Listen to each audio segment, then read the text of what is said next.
안녕하세요. GP코인 정실장입니다. 여러분들은 코인을 처음 알게 된 계기가 어떻게 되세요? 대부분의 사람들이 주변 지인의 소개로 특정 코인들을 접했을 거예요. GP코인도 아마 마찬가지일 거고요.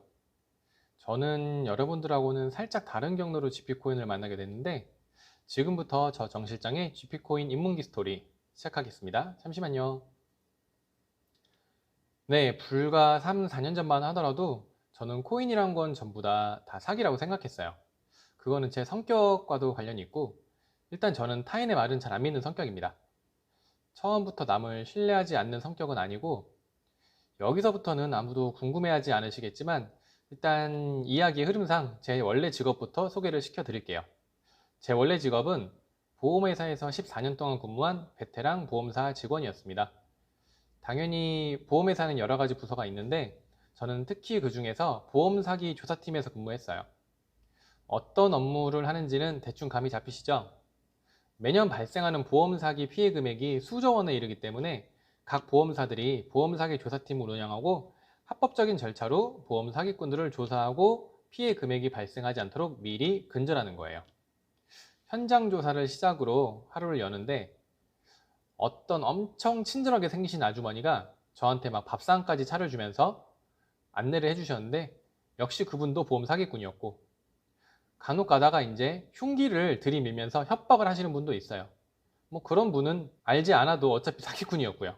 당연히 본사에서는 서류상 의심사항이 있으니까 저한테 배정을 했을 거잖아요. 배정을 받으면은 정밀 조사를 해보면은 역시나 대부분이 정상적인 보험 고액은 아무도 없었어요. 그러니까 저는 자연적으로 모든 사람을 의심스럽게 볼 수밖에 없고 사람의 말은 잘 믿지 않는 그런 성격으로 변하게 된 것 같아요. 그래서 제가 믿는 건 오직 제 눈으로 직접 볼 수 있는 서류만 믿습니다. 사람은 거짓말을 할 수 있어도 서류는 거짓말을 못 하거든요. 제 성격 이해 가시죠? 그런 와중에 3년 전인가 저의 친한 친구 중에 미스터 김이 있어요. 그 친구를 통해서 여러 사람들로부터 전화를 받게 되었거든요. 제 친구 미스터 김이 코인 사업을 굉장히 오래 한 친구거든요. 저의 이런 성격과 해온 업무를 통해서 다른 코인 사업자들한테 정 실장을 통하면 사기 코인과 정상 코인을 구별할 수 있다. 이런 말을 퍼뜨리고 다녔던 거죠. 그래서 전화 오신 분들 대부분이 생소한 코인들의 마케팅 총괄을 맡아서 진행 중이라고 했어요. 저는 회사 생활을 하고 있었기 때문에 무료로 제 시간을 투자할 수는 없잖아요. 그래서 그분들한테 만약에 그 코인들의 실체를 알고 싶다면 저한테 한 건당 일정 부분의 금액을 주셔라. 그럼 제가 코인들을 조사해 드리겠다. 해서 나름 그 당시 월급쟁이인 저한테는 나름 큰 금액인 수백만 원을 요청을 했죠. 그랬더니 굉장히 호의적으로 저한테 주시고는 코인을 조사해 달라고 부탁을 하시더라고요. 그렇게 저의 아르바이트가 시작이 됐습니다. 근데 사실 회사를 조사하는 게 그냥 그렇게 큰 기술을 요하는 건 아니에요. 끝까지 의심하고 믿지 않고 내 눈으로 볼 때까지 계속 파고든다. 그 정도면 충분하고요. 저는 직업상 원래 그런 걸 가지고 있었기 때문에 어렵지 않았습니다.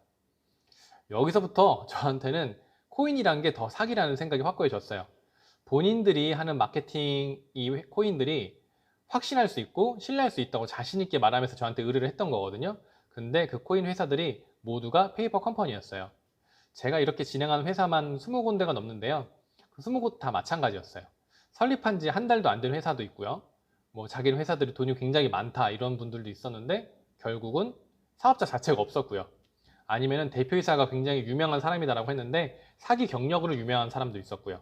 그래서 모두 사기치려고 처음부터 만든 회사뿐이었던 거죠. 제가 보험 조사를 했을 때 만났던 그 사기꾼들하고 별반 차이는 없었어요. 그러던 중에서 저한테 또 한 통의 전화가 옵니다. 본인을 미스터 박이라고 소개한 그분은 저에 대해서 소문을 듣고 역시나 다른 분한테 소개받고 전화했다면서 한 코인을 조사해달라고 의뢰하였습니다. 맞아요. 그 코인 이름이 XGP 코인이에요. 이때만 하더라도 저는 당연히 다른 코인들과 마찬가지로 이것도 사기겠지라고 생각을 했죠. 왜냐하면 지금까지 조사한 코인 중에서 정상 코인이 하나도 없었으니까. 저는 아무런 의심의 여지 없이 회사를 조사하기 시작했습니다. 주소지는 유럽 스위스에 본사를 둔 회사라고 하더라고요. 그 유럽 회사는 근데 오히려 좀 간단해요. 머니하우스 요 사이트 보이시죠? 여기 제가 번역하는 거는 이제 스위스 기업 신용 평가 기관이라고 적어놨는데 뭐 스위스뿐만 아니라 대부분 유럽, 독일, 뭐 폴란드 다 이 사이트 하나면은 기본적으로 조회를 할 수 있어요. 일단 여기에 이렇게 조회했을 때 이름이 나와야 되는 거거든요. 우리나라는 보통 나이스 신용평가 혹은 키스 신용평가 이런 것들이 있잖아요. 네, 유럽은 머니하우스, 여기는 조금 편하게 여러분들이 이용하실 수 있을 거예요. 이렇게 검색란에 FA 글로벌 AG를 치면은 나와야 되거든요. 이렇게. 예. 그 당시에도 제가 엔터를 탁 치는 순간 나오더라고요. 그래서 오 하면서 몸이 살짝 그때 앞으로 나갔던 것 같아요. 처음이었거든요. 왜냐면은 지금까지 그 20군데 넘는 회사들을 하면서 이렇게 이름 나온 회사가 없었어요. 하지만 여기 보시면은 현재 상태, 활성 상태라고 나오죠. 그리고 하는 업무가 은행 및 신용기관에 서비스를 제공한 회사 이렇게 당당히 나오더라고요. 하지만 근데 요거는 그냥 겨우 1단계 통과. 예, 의심을 멈추지 않았습니다. 일단 2단계 돌입을 했어야 되는데 그때부터 살짝 막히더라고요. 왜냐면 그게 스위스라는 나라 자체가 여러분 특성 잘 아시나요? 고객의 정보 및 재산 등 고객한테만 오픈하는 게 철칙이에요. 그래가지고 독일 전범 기업들 되게 많잖아요. 예, 그런 기업들이 그 당시에 스위스에다가 돈을 다 맡겨놨었는데 그것조차도 아직까지 누구 돈인지 알려주지 않더라고요. 아시잖아요. 우리나라는 검찰에서 공문 하나 보내면은 여러분들 계좌가 다 조회가 가능해요. 근데 스위스는 인터폴이 와도 그 계좌는 열어주지 않습니다. 그런 개념 때문인지 회사 조회하는 게 쉽지가 않더라고요. 어떻게 했을까요? 그래서 제가 맞아요. 저도 돈을 썼어요. 네, 돈을 썼어요. 왜 돈을 썼냐면은 FA 글로벌 좋은 회사죠 당연히. 아까 1단계 통과도 했잖아요. 근데 여기 나와 있는 것처럼 설립한 지도 벌써 10년 넘었고 다른 제휴사들도 많고 하는데 제가 무엇보다도 이렇게 그 나라의 재무제표까지 받으려고 했던 이유는 여기 보이시면 저 아발록 보이시죠? 이 아발록 때문이에요. 제가 다른 분한테 전해 듣기로는 저 아발록하고 요 밑에 보이는 파이비트 캐피탈 그리고 FA 글로벌 요게 한 그룹이라는 말을 들었는데 그분도 이제 전해 들은 거기 때문에 제가 여기서 의심을 하지 않을 수 없었고 서류상 확인이 필요했던 거죠. 얘기는 누군지 다 할 수 있는데 그 서류를 확인해야지 누군가한테 100% 전달할 수 있는 거니까요. 아발록 자체는 근데 뭐 아시는 분 다 아시겠지만 제가 더 이상 말할 필요도 없는 회사예요. 굉장히 큰 스위스의 핀테크 기업이고요. 유럽 전체에서도 손가락 안에 드는 핀테크 기업이에요. 연매출이 수십조에 달하고 위키디피아 치면은 자세하게 나오니까 한번 검색해 보세요. 한국하고는 인연이 깊어요. 한국 정부하고도 협업으로 일을 많이 했고요. 저희 나라 핀테크 기업 쪽에 한국 정부를 통해서 교육도 굉장히 많이 한 굉장히 우수하고 큰 대기업입니다. 아발록 망하면 아마 전 세계 은행의 50%가 망한다고 봐도 무방해요. 유럽 전역이나 아니면 중국, 뭐 동남아 이쪽에 은행 전산 관리를 아발록이 전체적으로 맡아서 하고 있거든요. 그래서 저 아발록이 만약에 같은 그룹이라고 한다면 이건 뭐 더 이상 제가 조사할 필요가 있을까? 예를 들면은 삼성이 만든 자회사가 어떤 사업을 한다고 해요. 그러면 믿을 만한 거잖아요. 저는 대기업을 좋아하거든요. 예, 작은 곳보다는 대기업이 어떤 사업을 했을 때는 더 성공할 확률이 높다. 저는 항상 이 주의입니다. 그리고 요 밑에 파이비트 캐피탈 요건 제가 왜 눈여겨봤냐면 요 회사도 마찬가지로 아발록하고 한 그룹으로 묶여 있고 여기도 마찬가지로 위키디피아 나오거든요. 개인 돈이 아니고 법인의 자산 운용을 해주는 굉장히 좋은 회사예요. 한 번에 수십억 정도는 안 되고 수백억은 맡겨야지 실로 거래가 되는 엄청난 회사죠. 이 세 가지 회사가 만약에 정말 묶여 있다면 제가 더 이상 조사할 필요가 있을까요? 한국에서 누군가가 외국인이 와가지고 삼성이란 회사가 사기냐 아니냐 이렇게 물어보는 거랑 동일했던 거죠. 그래서 저는 무조건 아발록과 FA 글로벌이 정말로 무회사 자회사를 묶여 있냐 아니냐 이것만 판별하면 됐던 거죠. 일단은 여기서부터 막혀가지고 어떻게 했을까요? 제가 아까 말씀드린 나이스 신용평가 있죠? 나이스 신용평가를 보니까 이게 글로벌하게도 스위스에도 지부가 있더라고요. 거꾸로 이번에는 제가 나이스 신용평가 스위스 지부에 돈을 지불하고 요 세 가지 회사 전체적으로 자료를 요청했어요. 그래서 한 2주 정도 걸려서 서류를 받은 것 같아요. 2주라는 시간이 진짜 안 가더라고요. 보통 제가 그 20군데 회사 조회할 때 한 30분 걸렸나? 일단 1단계에서 다 통과가 안 되니까요. 근데 2단계로 가니까 확실히 시간이 많이 걸리더라고요. 요거 보이시는 거, 요게 그 당시에 받은 서류 일부분이에요. 이렇게 한 회사당 한 12페이지 정도 달하는 리포트를 제가 받았었죠. 근데 여기서 보고 제가 깜짝 놀랐어요. 왜냐면은 한국은 대부분의 그룹이 예를 들면 뭐 대기업이 있으면 그 밑에 자회사들이 있고 그 자회사들의 대표이사들은 그 대기업의 회장님의 자녀들로 이렇게 분포가 돼 있잖아요. 근데 스위스는 살짝 다르더라고요. 아발록의 초대 회장님이 FA 글로벌의 이사로 돼 있어요. 그리고 그 회장님이 5비트 캐피탈에도 이사님으로 재직을 하고 있고, 5비트 캐피탈의 대표 이사님은 또 아발록 벤처스의 이사님으로 재직을 하고 있고요. 그러니까 이 3, 4명의 이사님들이 전체적으로 이 세 가지 회사를 다 운영하고 있더라고요. 이건 뭐 제가 더 이상 조회를 할 수 없는 상황에 제가 직면했던 거예요. 거의 같은 회사인 거죠.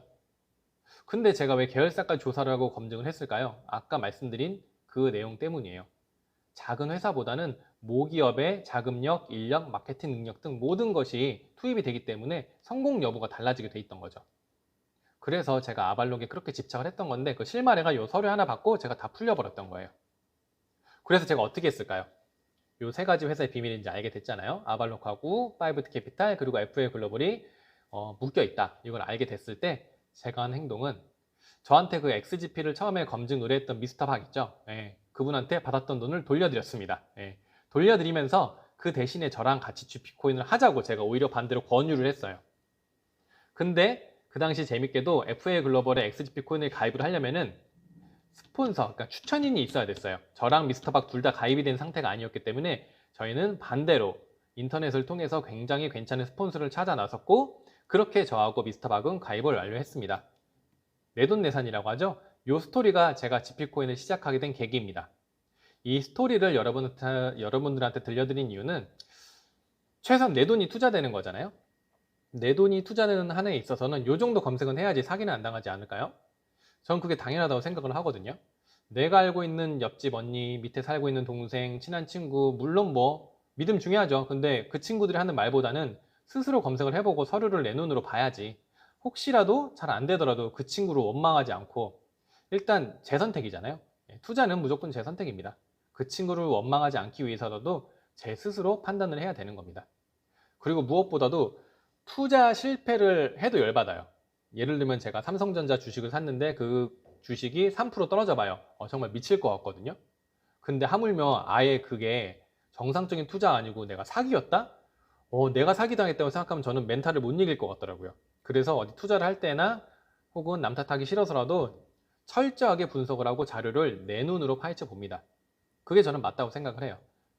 그래서 우연히 저는 이제 기회가 우연히 찾아왔잖아요. 다른 분이 저한테 의뢰를 해서 이런 소중한 기회를 알게 돼가지고 그 미스터 박한테도 굉장히 감사를 하고 있고요. 그렇다면 지금 저랑 같이 서류를 보셨잖아요. 그러면 이런 정상적이고 굉장히 좋은 회사라는 걸 여러분들이 알게 됐는데, 그럼에도 불구하고 이 회사 투자에 두려움은 왜 아직도 남아있는 걸까요? 그 이유는 제가 다음 영상에서 알려드릴게요. 지금까지 XGP 정 실장이었습니다. 다음 영상에서 뵐게요. 감사합니다.